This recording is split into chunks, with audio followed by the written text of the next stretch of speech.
13 март түнү Германиядан иш сапарынан кайтып келген Жогорку кеңештин вице-спикери Айда Касмалиева, депутат Абдыбек Дүйшалиев жана парламенттин 7 кызматкери 14 күндүк үй карантинге түштү. Касмалиеванын айтымында алардан коронавируска анализ алынган. Республикалык штабтын сунушу менен 14 күнгө үй карантинине алындым. Биз өткөн жумада жөнөп жатканда Берлинде абал туруктуу болчу. Саламаттык сактоо министрлиги менен кеңешкенбиз. Ал жолугушуу жогорку деңгээлде белгиленип калгандыктан жолго чыга берүүнү туура көргөнбүз. Бирок биз баргандан 1-2 күндөн кийин кырдаал абдан курчуп кетти. Анан билеттерди жакынкы күнгө алмаштырып тез арада кайттык. Негизи иш сапар 15 мартка чейин пландалган болчу. Жер жүзүнүн 110дон ашуун өлкөсүнөн жайылган бул дартка байланыштуу абалды Дүйнөлүк саламаттык сактоо уюму пандемия деп сыпаттады. Ал эми Кыргызстанга коронавирус катталган мамлекеттерден келгенин жашыргандар жоопкерчиликке тартыла турган болду. Туура эмес маалымат берип, Италиядан Орусия же Казакстан аркылуу келип, бирок анысын жашырып, ички паспорт менен өлкөгө кирип кеткен жарандар катталган. Андай фактылар билинип калган учурда алар оңой эле табылат жана карантинге жаткырылат. Эгер адамдар билип туруп атайын ошондой кадамдарга барса, кылмыш кодексинин 280-беренесине санитардык эпидемиологиялык эрежелерди бузууга ылайык жоопкерчиликке тартылат. Тездик менен жайылып жаткан вирус биздин эл өкүлдөрүн да санаага салды. Мындан улам Жогорку кеңеш жана президенттин иш кеңсеси жайгашкан имаратка сырттан келгендерди киргизүү убактылуу токтотулду. Азыр Жогорку кеңешке чектөө киргизип атабыз. Биз мурункудай Жогорку кеңешке сырттан кирген конокторду кабыл алчубуз, иш чараларды өткөрчүбүз, айылдык кеңештин депутаттарын, окуучуларды, мектеп окуучуларын кабыл алчык, студенттерди кабыл алчык, мунун баардыгын токтоттук, убактылуу токтоттук. Ал эми депутат Дастан Бекешев тарап жаткан илдетке байланыштуу өлкөдө ашыкча чыгымдарды токтотуу керек экендигин билдирди. Эл өкүлү дүйнөлүк экономикалык кризис башталганын айтат. Намечается экономический кризис. Правительству нужно входить в жесткий режим экономии. Если мы будем дальше жить так же, то будет не очень хорошо на самом деле. Поэтому я просил бы сбалансировать бюджет, первое. Второе, отменить тендера, которые вот сейчас объявляются. Нужно лишь только, если это острая необходимость есть, вот, допустим, лекарства, граждане наши не должны пострадать. А строительство, все это может подождать, потому что вы видите, какая ситуация назревает. Ушул эле жыйындын жүрүшүндө депутат Бактыбек Турузбеков коронавирустан сактануу максатында өлкөдөгү тойлорду да токтотуп туруу зарыл экендигин кошумчалады. Предложил бы массовые мероприятия, такие как мы, очень дружественный народ. Сами знаете, по 500-700 человек тои проходят, приходят, здороваются, целуются, конверты вручают, целуются, обнимаются, уходят. То есть я бы предложил какие-то меры. Конечно, я прошу прощения у населения, у бизнеса, конечно, но вопрос касается нашего населения и здоровья нашей нации. Ал эми депутат Иса Өмүркулов борбордо сатылып жаткан дары-дармектердин баалары апта сайын өсүп жаткандыгын белгилеп, чара көрүүнү сунуштады. Дары-дармек рыногу. Бүгүнкү күндөгү биздин Кыргызстанда, региондордо, Бишкек шаарында сатылып аткан дары-дармектин бүгүнкү күндөгү баалары ай сайын эмес, жума сайын өсүп атат. Муну ким контролдойт? Бұл ушундай коронавирус деп, жанагындай коркунучтар турат деген мезгилде биздин дары-дармек поставка кылган компаниялардын баары тең вот на этом наживаются, да. Ал арада эл өкүлү Тазабек Икрамов мектептерди жана баардык окуу жайларын 1 айга жаба туруу зарыл деп эсептерин айтып чыкты. Анын ою боюнча бул жагдай вирустун жайылышына бөгөт коет. Айрым маалыматтар боюнча бул эпидемия күндүн жылуулугунун 25 градусунда өткөндөн кийин азайат деген пикирлер бар. Урматтуу өкмөттүн өкүлү, мен сунуш кылат элем. Азыр жалпы республика боюнча бул вирустун алдын алуу иш чараларын күчөтүш үчүн 1 айга жалпы билим берүү системасын, мектептерди, жогорку окуу жайларды 1 айга, тактап айтканда 15 марттан 15 апрелге чейин жабуу маселесин сунуштайт элем да. Ал калган ал эми ушул аралыкта окубай калган программаларын жетиши үчүн окум өнөтүн июнь айына чейин узартып койсо болот эле деп айтат элем. Депутаттын мындай пикиринен соң Саламаттык сактоо министрлиги мектептер жабылбай тургандыгы тууралуу билдирүү таратышты. Бүгүнкү күндө көчө билим берүү министрлиги айтты, бүгүнкү күндө пашайбыз средний 95% деп. Ошондуктан бүгүнкү күндө негиз жок. Ошон үчүн азыр карантинди эметпей эле баягы мыйзам чегинде 21 мартта да каникул. Ошол менен токтолдук, анан ситуацияны мониторинг кылып турабыз. Белгилей кетсек, буга чейин Ноорус жана 8 март майрамдары борбор калаада белгиленбей турган болгон. Натыйжада Бишкек шаардык мэриясы 4 миллион сомдон ашык каражат үнөмдөгөн болчу. Ал арада өкмөт коронавирус инфекциясы боюнча кырдаал жакшырганга чейин маданий, спорттук жана башка массалык иш-чараларды өткөрүүгө убактылуу чектөө киргизди. Мына бүгүн кол койдук. Адамдар көп барчу иш-чаралардын баарын азайтыш керек.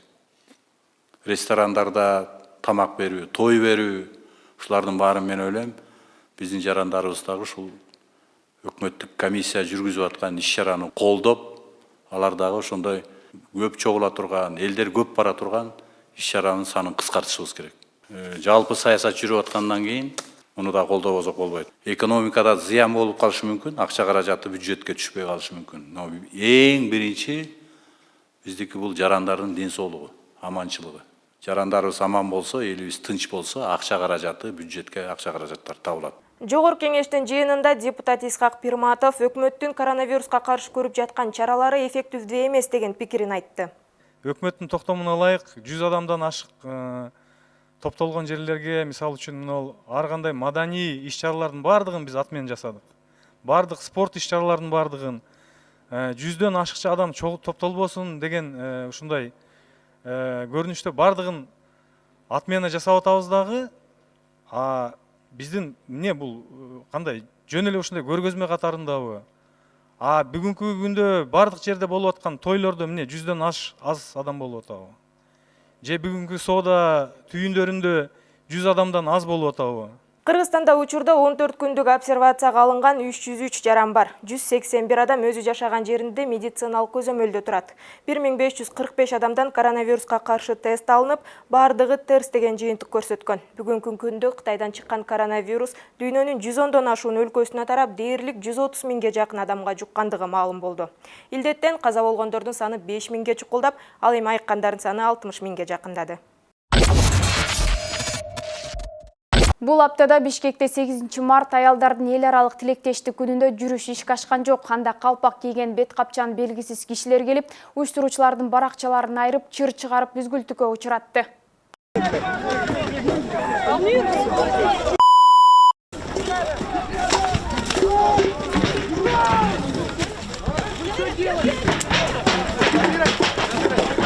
Ызычуудан кийин милиция кызматкерлери келип, чагымчылдык аракетине тиешеси бар делген адамдар Свердлов райондук милициясына жеткирилген.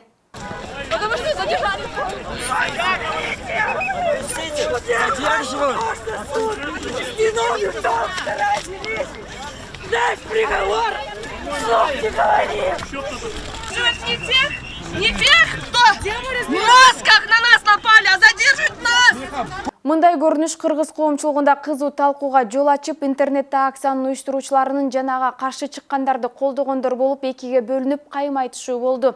Жогорку кеңештеги Бир Бол фракциясынын лидери Алтынбек Сулайманов да бул талкуудан четте калган жок. Урматтуу жигиттер, көзүңөрдү ачкыла.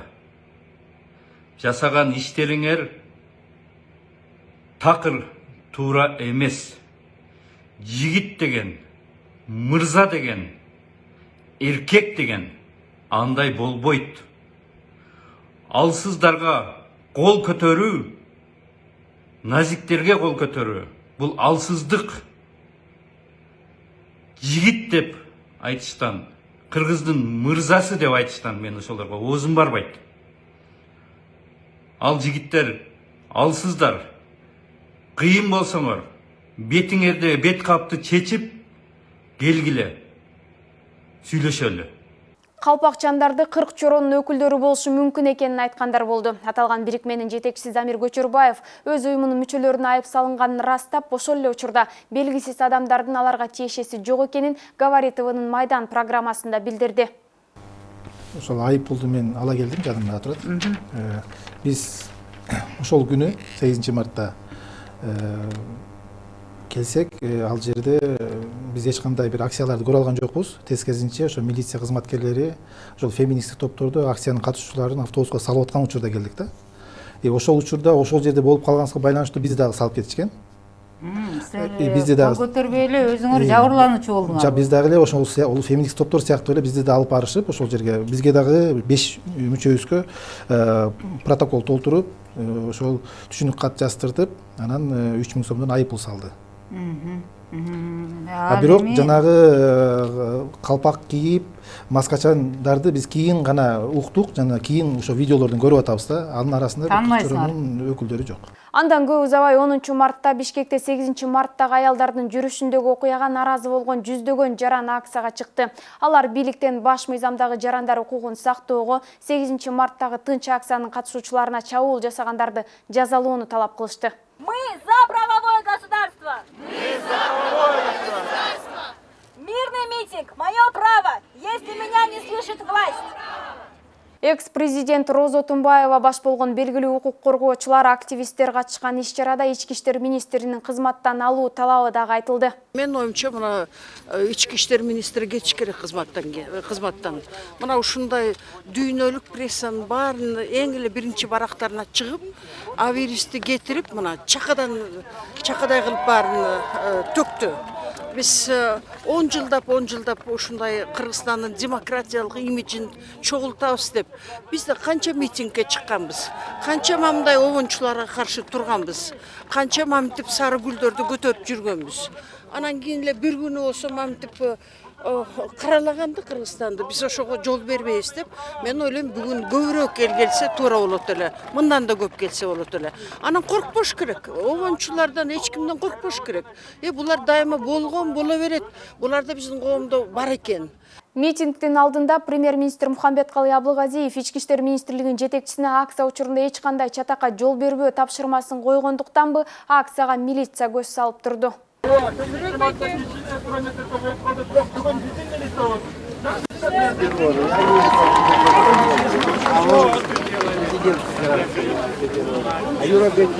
Азыр болсо 1-май районунан 5 сотрудник бар бул жерде. Эгерде провокациялык да бир күчтөр келип калса, анда биздин толук укугубуз бар, аны экиге бөлгөнгө закондо жазылуу баары пункт менен. Бирок основной маселе ички иштер органдары любой митингди камсыздаш керек да, коопсуздук. Ошону менен иштеп атабыз. Бул арада Ала Тоо айымдар коомдук бирикмесинин өкүлдөрү митингге келип, катышуучулар менен тиреште, милициялардын ортосуна түшүп, чогулгандар аларды сүрүп чыгарды.